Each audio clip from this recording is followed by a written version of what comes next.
Good morning, all of you.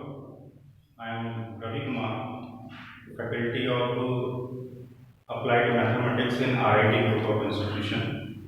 First of all, I welcome all of you in our campus, and मैं आप लोगों को applied mathematics पढ़ाऊंगा कुछ अभी, क्योंकि आप लोगों की स्टार्टिंग क्लासेस हैं, तो मैं आपको कुछ बेसिक कॉन्सेप्ट बताऊंगा मैथमेटिक्स के बारे में जो आप लोगों ने 9th और 10th क्लास में अपने पढ़े हैं, जिसकी ज़रूरत हमें डिप्लोमा में भी पड़ेगी। ये डिप्लोमा का जो सिलेबस है और जो पैटर्न है, उसमें आपका फर्स्ट और सेकंड सेमेस्टर में आपको अप्लाइड मैथमेटिक्स पढ़नी है, ठीक है। यानी कि पूरे एक साल आपको मैथ्स पढ़नी है।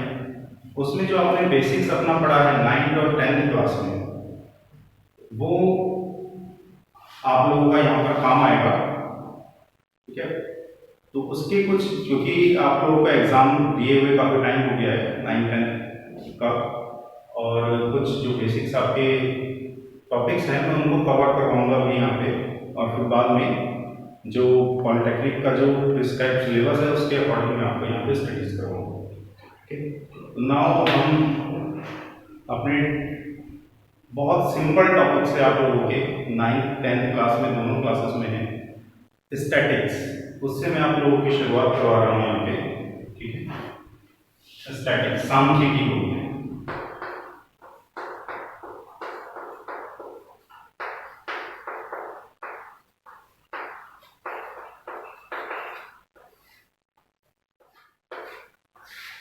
बेसिकली सांख्यिकी स्टैटिक्स हमारा यूज होता है सेंट्रल टेंडेंसी के मेजरमेंट में, केंद्रीय प्रवृत्ति की मापें होती हैं उसको मापने के लिए।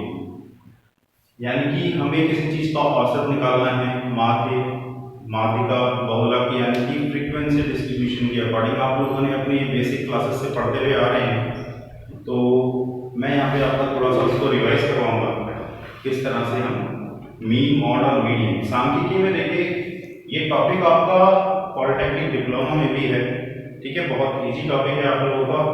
और सबसे सांख्यिकी में सबसे पहला टॉपिक जो आएगा वो आपका मीन, इसको हम हिंदी में बोलते हैं माध्य या औसत। इसको बहुत सारी जगह अर्थमेटिक मीन भी बोलते हैं।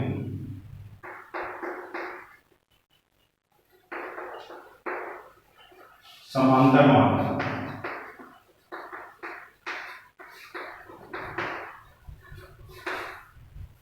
ठीक है। नेक्स्ट है आपका मीडियन माध्यिका, एंड इसका थर्ड टॉपिक है मॉड।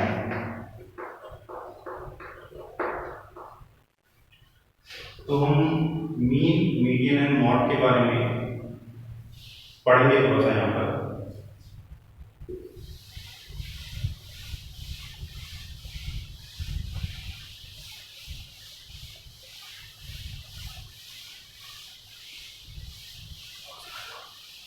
तो इसको पढ़ने के लिए हम सबसे पहले बात करते हैं कलेक्शन ऑफ डाटा की, आंकड़ों का संग्रह।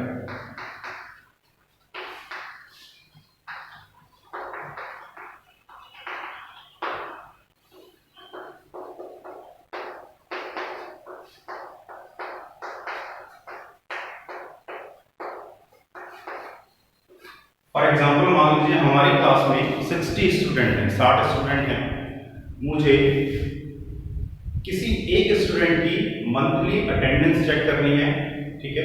या फिर हम ये कहें कि पूरे 60 स्टूडेंट जो है उनकी मंथली जो अटेंडेंस है उसका एवरेज क्या है, औसत क्या है, तो वो चेक करना। तो उसके लिए जो हम रजिस्टर में अटेंडेंस लगा रहे हैं बच्चे की, वो क्या होगी हमारे लिए डाटा की तरह होगी। हम उसको क्या कर रहे हैं, attendance monthly day by day attendance लगा रहे हैं पूरे मंथ, तो उसका हम क्या कर रहे हैं, डाटा कलेक्ट कर रहे हैं, आंकड़ों को संग्रहित कर रहे हैं, ठीक है। तो उसी तरह से पहले हम क्या करते हैं, बहुत सारा डाटा अलग अलग जो पड़ा हुआ है उसको एक साथ मर्ज करके कलेक्ट करते हैं, इकट्ठा करा, और उसकी हेल्प से फिर हम उसका एवरेज निकालते हैं, औसत या मान, ठीक है। एक और एग्जांपल है, जैसे हम मान लीजिए किसी प्लांटेशन, कोई पौधारोपण का कार्यक्रम है, प्लांटेशन फंक्शन है, उसमें हमने 100 प्लांट्स लगाए, ठीक है। अब उसमें से कितने हमारे प्लांट्स चले, ठीक है। तो उसका हमें क्या निकालना है, डाटा कलेक्ट करना है। तो हमें क्या करना पड़ेगा, 1 बाय 1 जाके देखना है, उसका डाटा को कलेक्ट करना है क्या, ठीक है। या फिर इंडिया में, भारत में जितने भी क्या है नदियां हैं, ठीक है, तो प्रिस्क्राइब है ना, यानी कि क्या है निश्चित संख्या में, ठीक, अनिश्चित नहीं हो सकता, यानी कि वेल डिफाइंड होना चाहिए हमारा डाटा, तभी हम क्या कर सकते हैं, मीन मॉड मीडियन निकाल सकते हैं। परिभाषित होना चाहिए, यानी कि ऐसा ना हो कि अनंत चीजें हो उसमें जो डिफाइंड नहीं हो। सबसे पहली चीज है मीन मॉड मीडियन निकालने के लिए जो भी हमारा डाटा का कलेक्शन होगा वो डेफिनेट होगा, निश्चित होगा, ठीक है। हमें पहले से वेल डिफाइंड डाटा चाहिए, तभी उसकी हेल्प से हम मीन मॉड और मीडियन निकाल सकते हैं, ठीक।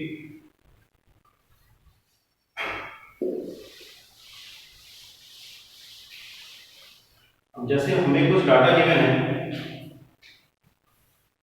सिंपल सी बात करें, कुछ नंबर्स हैं हमारे पास, बेसिक से स्टार्ट कर रहा हूं मैं, 2 3 8 12 15 7। मुझे इस डाटा से इसका मीन निकालना है, माध्य या औसत, जैसे हम सिंपल सी बात करते हैं, इन आंकड़ों का जो डाटा गिवन है हमें इसका औसत निकालना। तो औसत निकालने के लिए हम क्या करते हैं, इन सभी डाटा का सम करते हैं, जो आप लोगों ने बेसिक क्लास में इतना पढ़ा है, मैं उसी की बात कर रहा हूं। इन सभी डाटा का सम निकालना है, सभी का योग निकालना है, और फिर कितने नंबर्स हैं, 1 2 3 4 5 6, ठीक है, इसको 6 से डिवाइड कर देना है, तो निकल कर आ जाएगा इसका मीन या एवरेज या माध्य या औसत।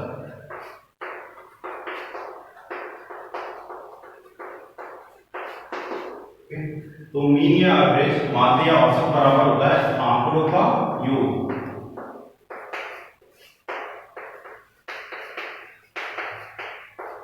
अपॉन आंकड़ों की संख्या।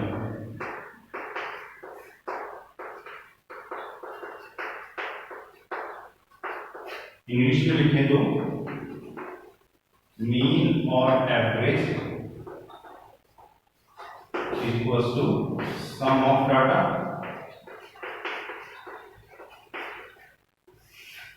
या सम ऑफ ऑब्जर्वेशन भी कह सकते हैं हम, अपॉन नंबर ऑफ ऑब्जर्वेशन।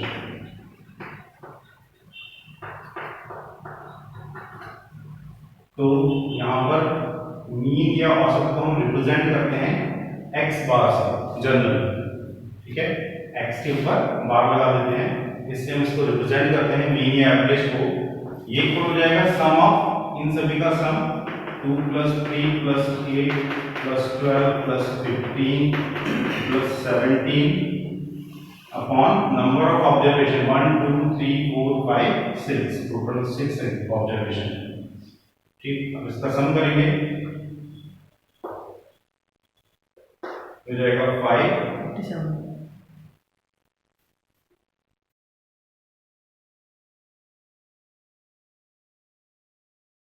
हम इसका सम करेंगे,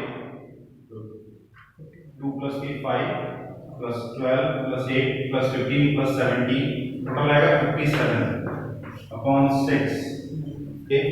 आप 6 से 57 को डिवाइड करेंगे तो 6 9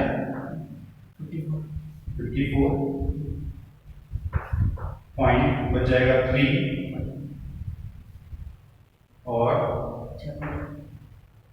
6 5 12, तो ये आंसर आ जाएगा आपका 9.5। तो ये जो डाटा है इसका जो मीन आ रहा है, यानी कि औसत जो आ रहा है, एवरेज, वो आ रहा है 9.5, ये आपका आंसर हो जाएगा। ऐसे ही ये जो डाटा हमें गिवन है अनग्रुप्ड डाटा, और थोड़े सी ऑब्जर्वेशन है हमारे पास, कुल 6 ऑब्जर्वेशन है। हम इन ऑब्जर्वेशंस को और बड़ा बनाएं, 20 बनाएं, 30 बनाएं या 1000 ऑब्जर्वेशन बनाएं, हमारे पास 1000 आंकड़े हैं, तो उसको हम सबको सम तो नहीं कर सकते, ठीक है। सम करेंगे, अगर कोई क्वेश्चन हमारे एग्जाम में आ गया, सबका सम करने बैठेंगे तो क्या हो जाएगा, एक ही क्वेश्चन हो पाएगा।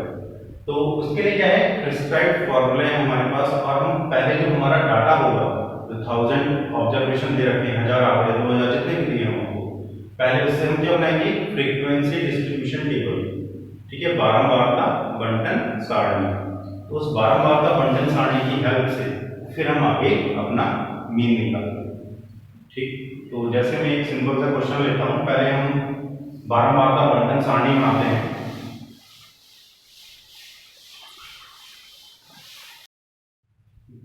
तो ये क्वेश्चन है आपका, given below the marks out of 100 obtain bye 30 student of a class, यानी कि एक स्टूडेंट, एक क्लास में 30 स्टूडेंट हैं, उनके किसी सब्जेक्ट में 100 में से इतने इतने मार्क्स आ रखे हैं, पहले स्टूडेंट के, ये दूसरे के, तीसरे के, चौथे के, पांचवे के, इस अकॉर्डिंग 30 स्टूडेंट के मार्क्स आपको गिवन है।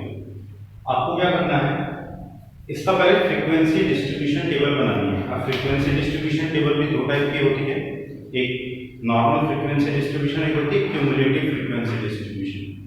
क्यूमुलेटिव फ्रीक्वेंसी में हम क्लास इंटरवल में डाटा को लेते हैं, और सिंपल फ्रीक्वेंसी में हम क्या करते हैं, हमारे पास हम देखते हैं मिनिमम नंबर कौन सा आ रहा है इसमें से, यानी कि मिनिमम मार्क्स कितने हमारे 30, ठीक है, and what are the maximum marks, जो हमारे मैक्सिमम नंबर आ रहे हैं वो है गिवन डाटा में 82। ओके, तो दिस इज अवर रेंज, हमारी जो रेंज है वो है क्या, 30 to 82, जिसको हम बोलते हैं आंकड़ों का परास, range of data is 30 to 82। Okay, तो नॉर्मल फ्रीक्वेंसी डिस्ट्रीब्यूशन टेबल में क्या होता है, हम अपना डाटा लेते हैं एक तरफ, यानी कि मार्क्स जो अंक आए हैं, और एक तरफ उनके लेते हैं फ्रीक्वेंसी। ठीक,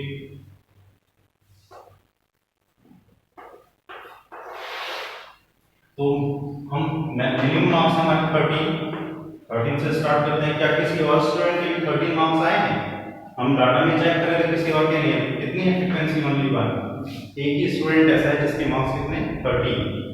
ठीक है, इसके बाद नेक्स्ट 13 के बाद नेक्स्ट नंबर क्या है हमारे पास, 13 के बाद नेक्स्ट नंबर है 26। ओके, जो हमारे पास क्या है 13 के बाद जो मार्क्स आए हैं वो, ठीक है, 13 से बड़े, तो 26 और 26 कितने स्टूडेंट के मार्क्स हैं टोटल डाटा में हमारे, सिर्फ एक ही स्टूडेंट के हैं। आफ्टर दैट 26 के बाद 33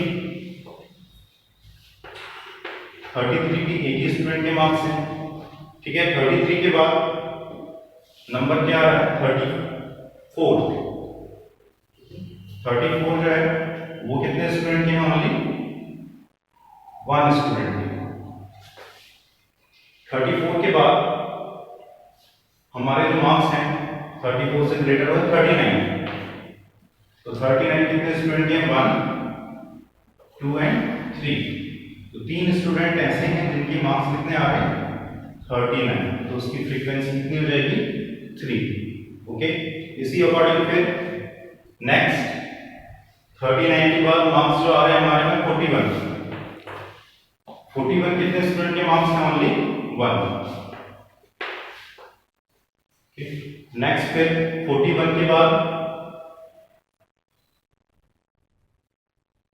45, ओके सॉरी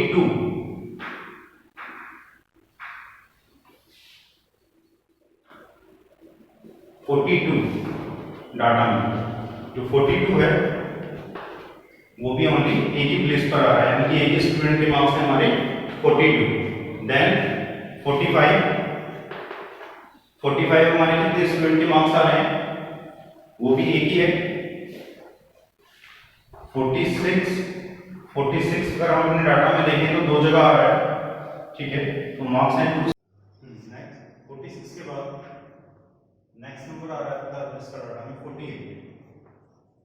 48 जो आ रहा है हमारा 1 2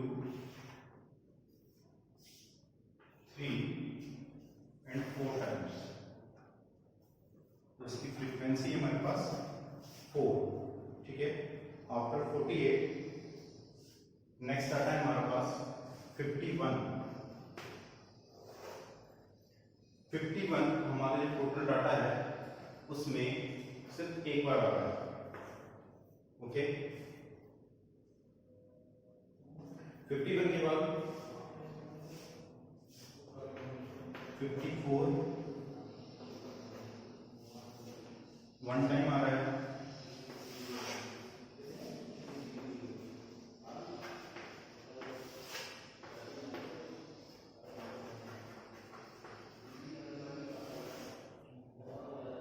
54 हमारा डाटा में वन टाइम है।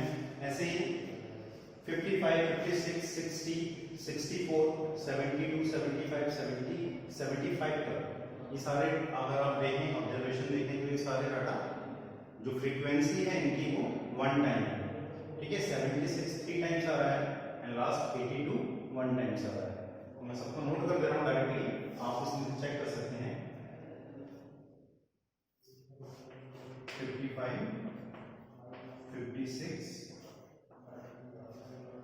60, 64 3 टाइम्स है, 72,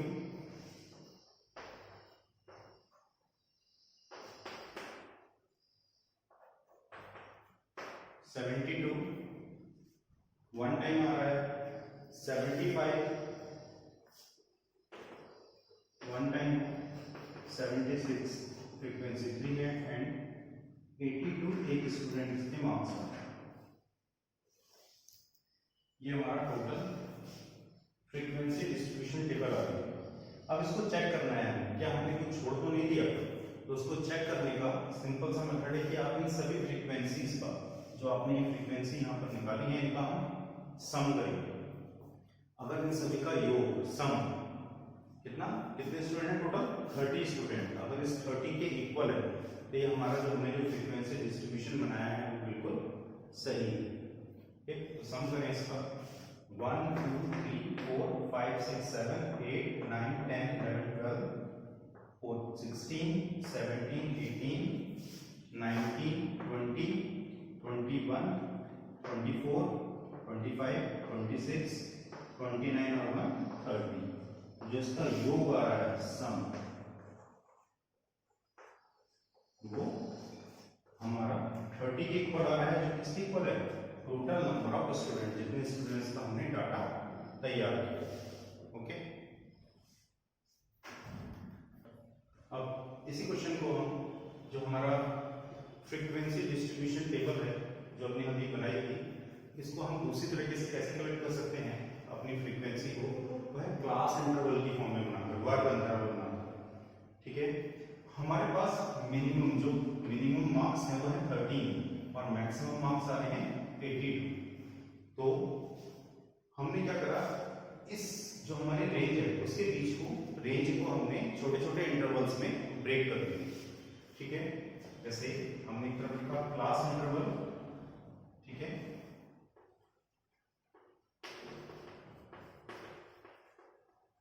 इसको बोलते हैं वर्ग अंतराल, और एक तरफ हमने लिखा फ्रीक्वेंसी।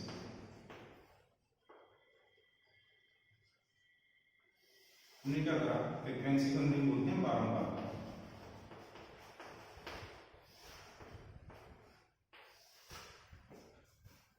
जो हमारी मिनिमम वैल्यू है 13, यहां से हमने स्टार्ट करके इसको छोटे छोटे इंटरवल में, छोटे छोटे वर्गों में ब्रेक करा। जैसे मैंने मान लिया मैं 10 का गैप ले रहा हूं, 13 से शुरू करके 23, नेक्स्ट इंटरवल में लिया 23 to 33, next 33 to 43, next 43 to 53, 53 to 63, 63 to 73 and 72 to 83। Maximum value हमारे पास, मैक्सिमम मार्क्स 82 है, हमने इंटरवल लिया है 83 तक, जिसमें वो काउंट हो जाएगा। बस हमें यहीं तक क्लास इंटरवल लेना है हमें। अब ये जो क्लास इंटरवल हमने लिया है, ठीक है, इनका जो डिफरेंस आ रहा है 23, 13 टू 23 कितना डिफरेंस है? 10 का। उस ये जो डिफरेंस आ रहा है इसको हम बोलते हैं विड्थ ऑफ क्लास इंटरवल, वर्ग अंतराल की चौड़ाई। ठीक है, एक चीज और ध्यान देने वाली बात है, ये जो इंटरवल है इस वैल्यू को हम बोलते हैं इसकी लोअर लिमिट, निम्न सीमा, और ये वैल्यू कहलाती है इसकी उच्च सीमा। ठीक है, जनरल सा अगर हमें विड्थ निकालनी है, किसी मान लीजिए कोई इंटरवल एग्जांपल लें, ए से बी कोई इंटरवल है, ठीक है, ए से बी कोई इंटरवल है, उसकी अगर हमें विड्थ निकालनी है, ठीक है, क्लास विड्थ, वर्ग चौड़ाई, तो एक बार होती है b माइनस ए, b माइनस ए, और इस जो पहले लिमिट आ रही है ए, इसको हम बोलते हैं lower limit of interval.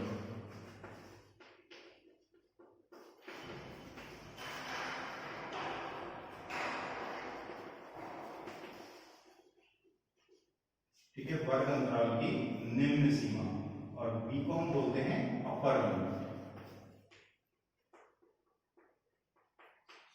This is called lower limit.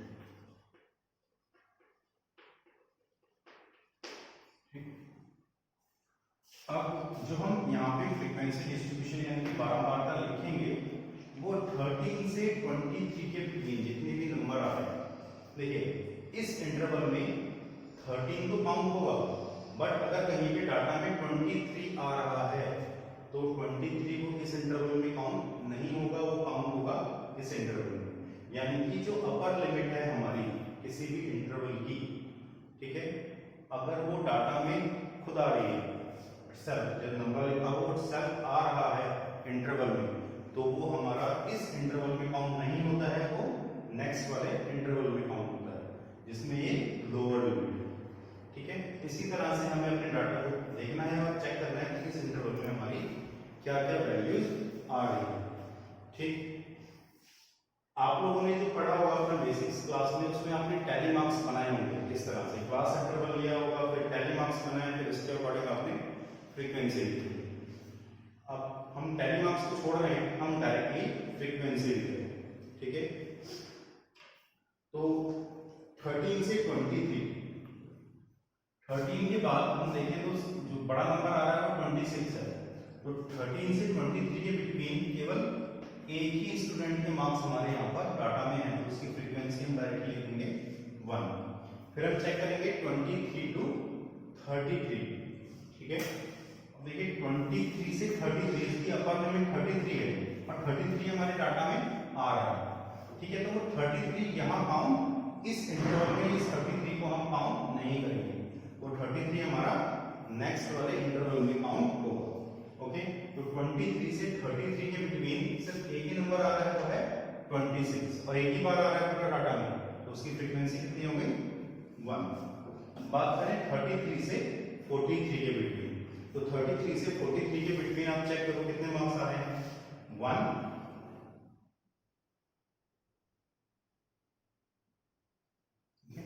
1, 2,